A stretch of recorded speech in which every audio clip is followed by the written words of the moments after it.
Hello ladies and gentlemen, it's the Historical Gamer once again. Today I'm returning to Ultimate General Civil War, and we've just won the Battle of Shiloh, folks. We are in the process of rebuilding our army. As you remember with the Battle of Shiloh, we lost over 10,000 men. Our second corps is utterly shattered. Our first corps is seriously damaged as well. It was a intense and grueling engagement, but now we are back to the Eastern Theater for the Peninsula Campaign of 1862, which focuses on George McClellan's attempt to outflank Joseph E. Johnston's army, march up the Virginia Peninsula, and take Richmond from the flank. But as most things with General McClellan, it got off to a slow start and continued slowly throughout the entire process. In this particular video, we're going to be looking at some of the early preliminary battles which take place in this campaign, the hypothetical scenarios which sometimes share real-world battle names but resemble the actual real-world battles in no real substantial manner. This first video that we're going to be looking at in this Peninsula campaign is going to be focusing on an attack on a Confederate force on a wooded hill in my attempt to maintain my force in place while also successfully winning the battle so that I can limit my losses and rebuild my force's strength, because as you'll see here shortly, I don't have enough money to completely rebuild my entire army with the monetary gains that we got from Shiloh. With that being said, guys, this was taken from a live stream from just last night, so I'm actually going to go ahead and jump back into the live stream and give you the live stream audio from here on out. Hope you guys enjoy. Here. But we need to replenish our casualties. As you can see here, this is going to cost $60,000 just to replenish one brigade. And I want to do that because this is one of my crack brigades, right? But it's going to cost a lot of money in order for us to do that. So we will do that. We'll also go ahead and put a lieutenant colonel in command, which will get rid of some of those penalties that we're facing. We're going to go ahead and replenish our Iron Brigade. We still have our commander for that. We're going to replenish our Irish Brigade. We still have our commander for that. And we're going to give us 16 guns in this battery. So we just spent about half of our money replenishing these forces. But as you can see here, we now have one very solid division. The second division was beaten up as well. Again, I'm just kind of seeing what I can get from a high-quality troop perspective. So, morale efficiency versus stamina efficiency speed. We'll go with morale. Let's see here. We may have to pull some troops out of our second corps because we're not going to be fighting any major battles immediately. So I think what we will do is we'll actually pull some of these boys into the first corps to replenish some of our losses. Why is this third division only 3?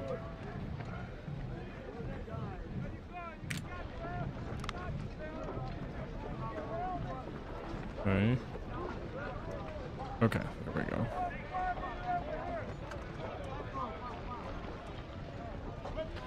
Alright, so still kind of figuring some things out here. Is this a cavalry unit, or are they just a half-strength infantry? Half-strength infantry, alright. So there you go. Remember, we have all these Springfields in the arsenals, so it's just the recruits that we're paying for at this point. I'm trying to see if we have any artillery in our arsenal. Let's take a look. So we have 7 ordnance rifles in our arsenal. The most of anything we have. Actually, we've got some 12-pound howitzers. We've got 8 of them. So we'll go ahead and build a unit of 8. We get 8 for free. We can jump it up to 16 and use some money. I'd like to have all of our guns be 16-gun batteries. We've got 2 free replacements here. 2 new ones. Yes, sir.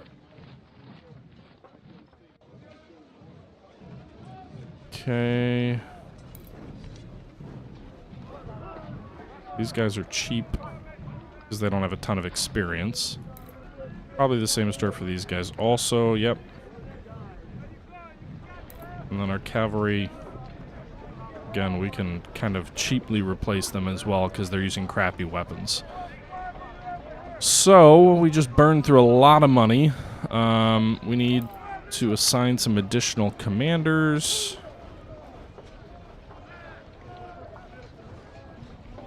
Ideally, I think at the brigade level you go with colonels, in this game anyway, not necessarily in reality, but in this game. So our second corps is basically destroyed. We have a small remaining force there. I think we actually have... Who's commanding this? This is John Gibbon. Second Division's currently Sherman. I wanted to say we had, like, Grant or someone available. Oh, shit. I assigned Ulysses S. Grant to command an artillery battery. That's a mistake.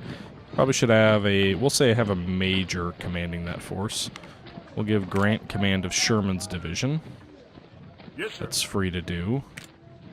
And then we'll give Sherman command of Wagner's division. And then we'll turn one of these brigadiers. The Springfield brigadier is this is our best brigade. So we'll go ahead and replace him.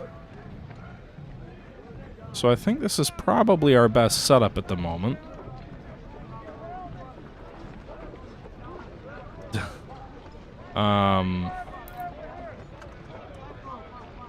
Yeah, I think that's probably our best setup. We need to go ahead and upgrade these guys based on their experience here. Morale, discipline, stamina, efficiency, mounted speed, or foot speed. We'll go with morale and discipline, or morale and efficiency.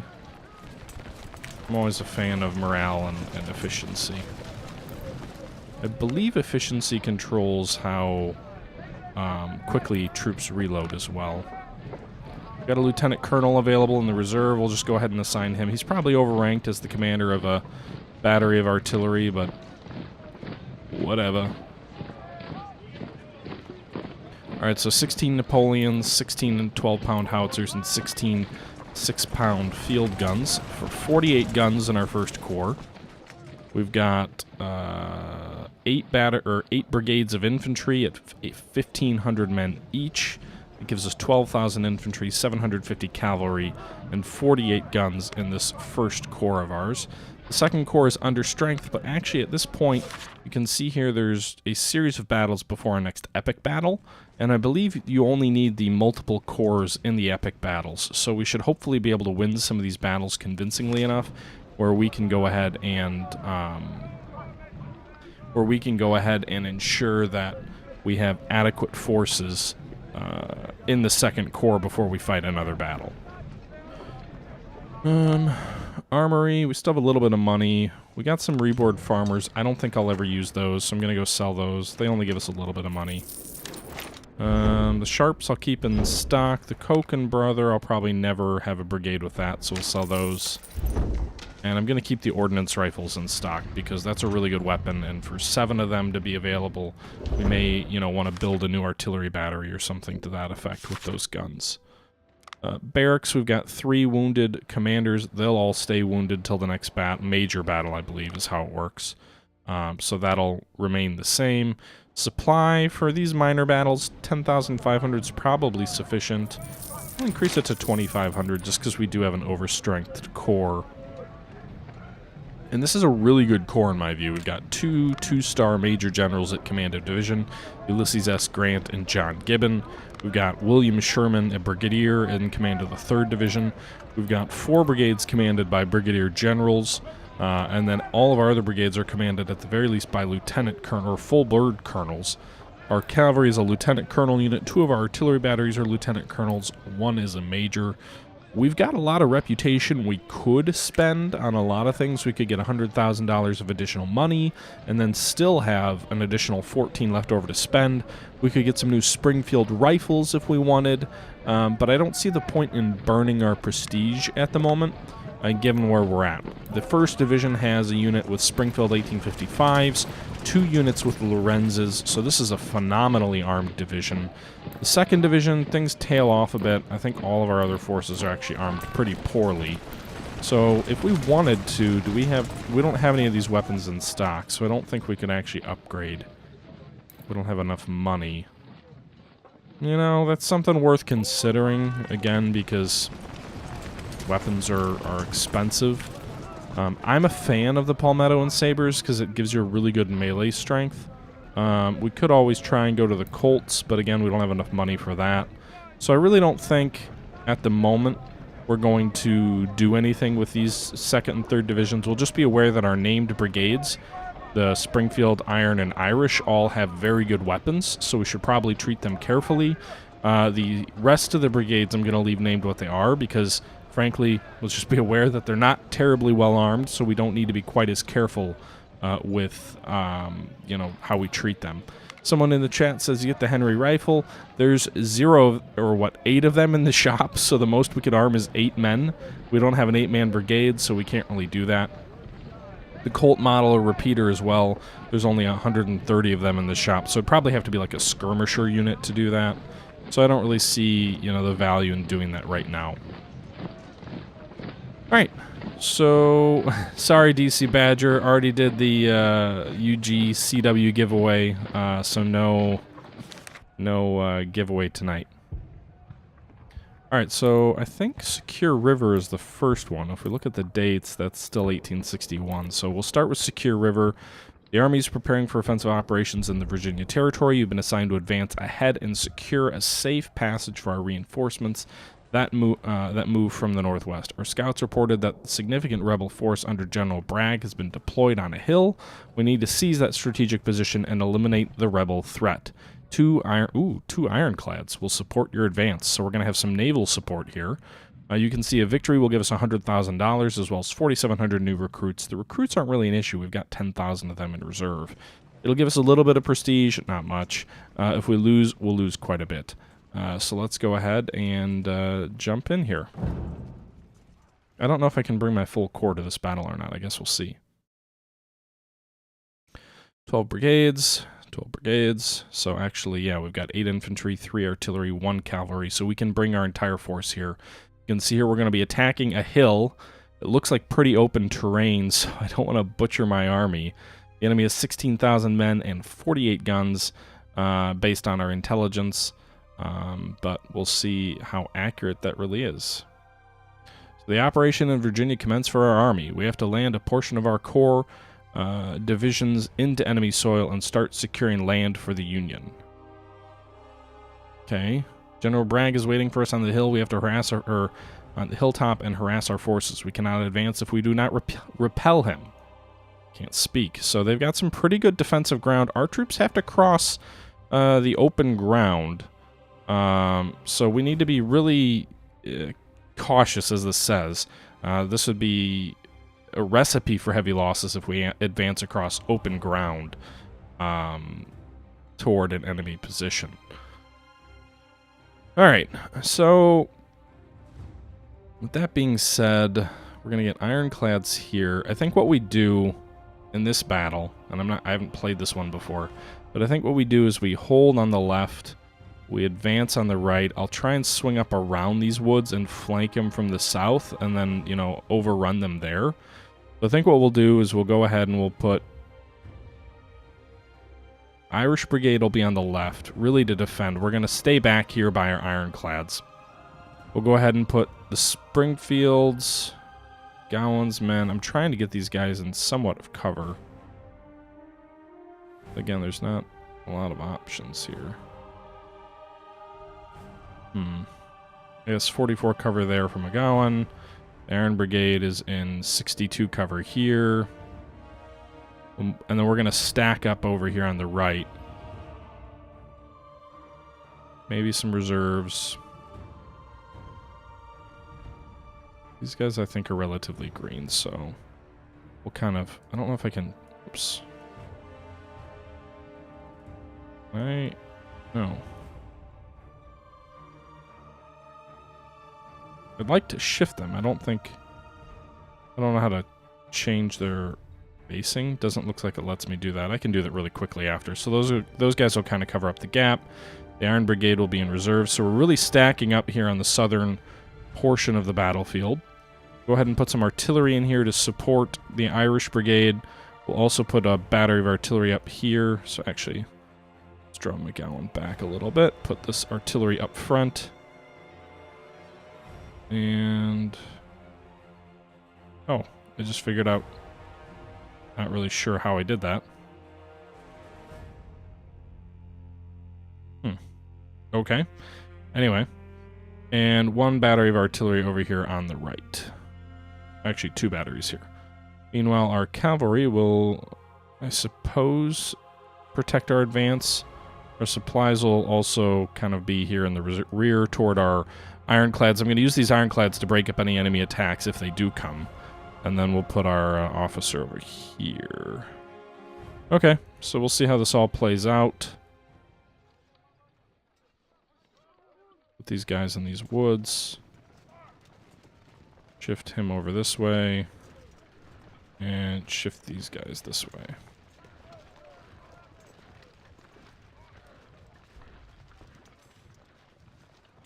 Alright, so I think we'll scout the cavalry forward and we'll see where the enemy is at. I'm guessing they're deployed in these woods. I'm hoping I can just easily overlap them. I guess we'll see. And I'll move this artillery forward to the edge of the woods.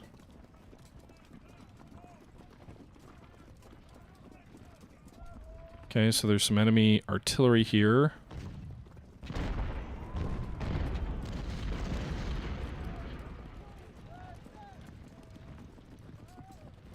Some enemy infantry.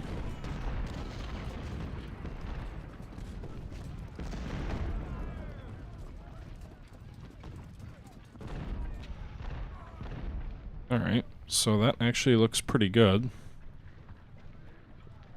I think what we're going to do is we're going to try and keep our troops over here on the edge of this line and advance toward the enemy flank. Meanwhile, our artillery is actually starting to soften these guys up.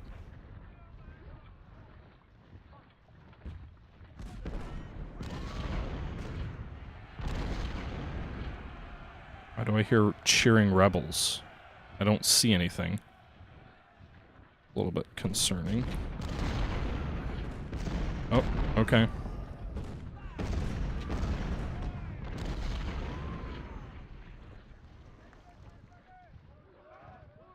So we're at the edge of the map here.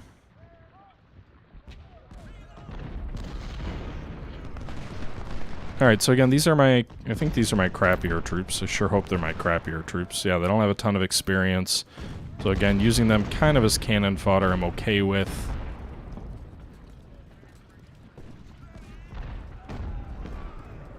I'm gonna try and charge into these guys' flank. I guess we'll see how this works.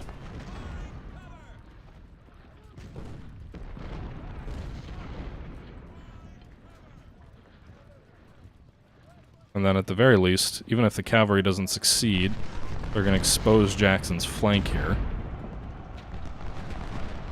And Jackson won't be able to shoot back. So there again, you can see he's routing. Tolbert's guys are coming up. We'll try and get them into the woods. Cavalry is losing pretty substantial casualties. We're going to pull them back. But again, Jackson's boys were pushed back. And we lost about 100 horsemen. They actually got better than they gave better than they took.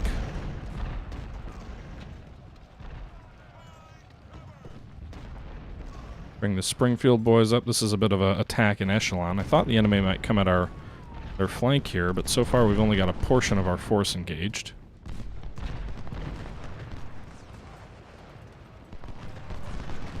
So the Iron Brigade's going to keep moving up. Wharton's going to keep moving up. We'll bring our character up.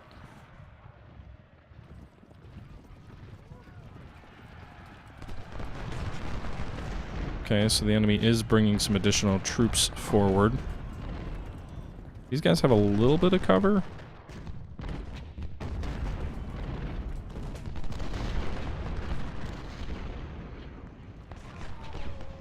Alright, bring the cavalry back forward.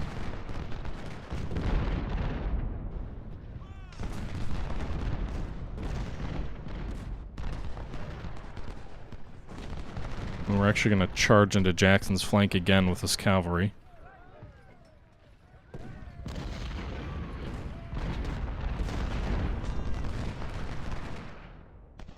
See if they're in range.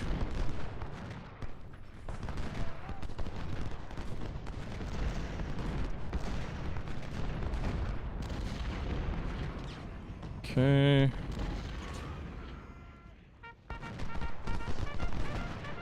Alright, so our cavalry is going in again on Jackson's flank.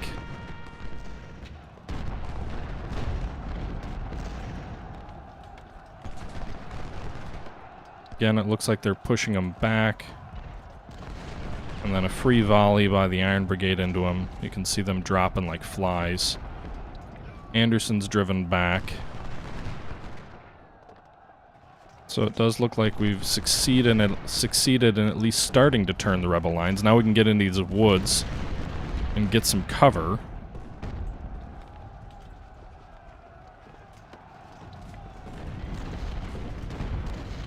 Bring Walton up to support. Again, if we can get the rebels into the open, I'm a little bit less concerned with the fact that I'm only deploying a portion of my army. Remember, my goal here is to maintain as much of my army as possible. Or at least the high-quality pieces of my army. I want to get you guys into the woods so you're less vulnerable to canister fire.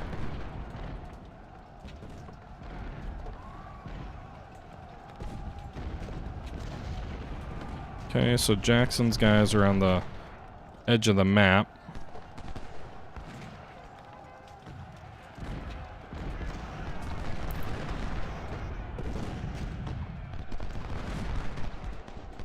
Okay, Pond is advancing across the open.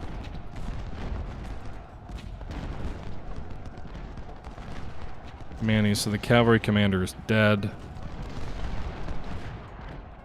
But I don't see Jackson's brigade. Oh, there they are. These guys have to be on the verge of retreating. Like, from the map altogether.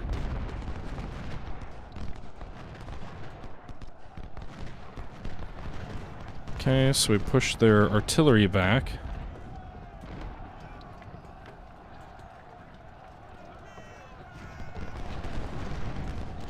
Alright, so Iron Brigade pushed them successfully. I'm gonna bring up our artillery, bring it in closer. Irish Brigade's gonna come up, support against Pond.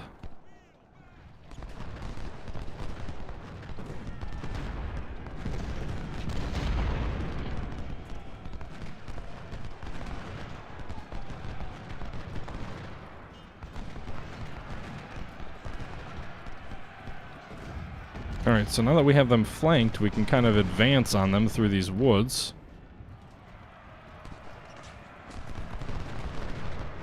And a good deal of their force has been chewed up prior to getting to these woods. So I'm bringing some of these guys forward again. I am kind of violating my mantra of not wanting to take too many casualties at this point. By more or less an outright advance, but I do have them flanked.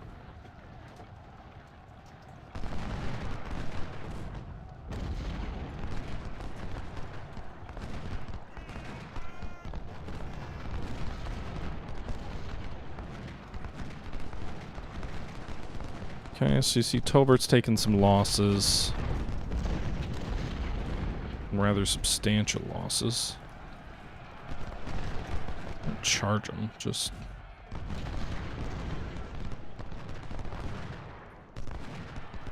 Where did our horsemen go? Pull back, Manny. Don't charge him off the map.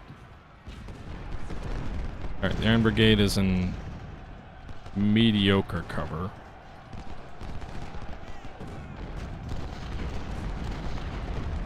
Oh god.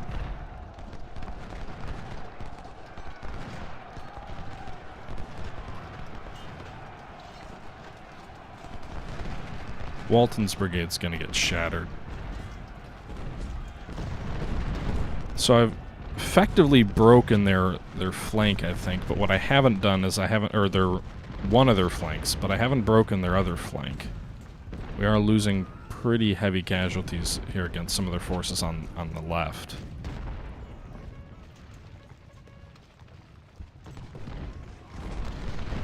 Alright, so our cavalry fell back. Continue advancing through these woods. That's kind of my goal. These guys aren't in good cover, but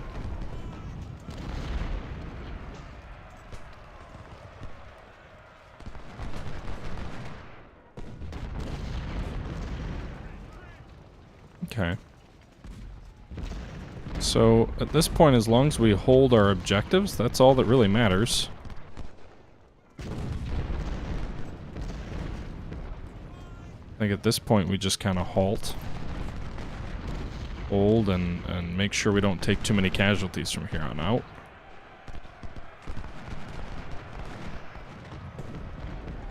There's about 30 minutes left in the scenario. Call this artillery up. But overall, I think we're doing okay. Uh-oh. Oh, victory. We didn't even have to play to the end. All right. So we only lost 1,000 men for a undisputed victory. The enemy lost over 3,600. We lost 1 casualty in our gunner crews, but no actual guns. They lost 16 guns, 432 men. 45 cavalry lost for them. We did lose 300 cavalry, so that was a bit of a hit, but we obtained all of our objectives. All of our units, all of the top units for kills, I believe, were in our force. Yep, you can see here the top 6 brigades are all on our side. Officers, Shane, Manny, a colonel, was killed. That's unfortunate. We captured or rescued 400 of our own Springfields, 150 of our own Palmettos, 64 of our own Springfield rifles, some of our Lorenzas, but we captured some 700 enemy Palmettos, which are basically a Confederate knockoff of the Springfield, the 1842 Springfield. We also captured 5 Napoleons, which will be nice, and a handful of other guns that are insignificant. Alright guys, well that will do it for this video. We won the first battle in the Peninsula Campaign series. We won it in style, and our army is in great shape. Our next video will look at our attempts, well, I guess you're seeing right now my attempts to rebuild my army, which, again, with the limited casualties that we took, it will be very affordable and we'll be able to upgrade our forces. But our next video will continue the series, continue the Peninsula Campaign from where we left off. Until then, guys, I hope you enjoyed, and this is the Historical Gamer saying thank you for watching, and I'm out.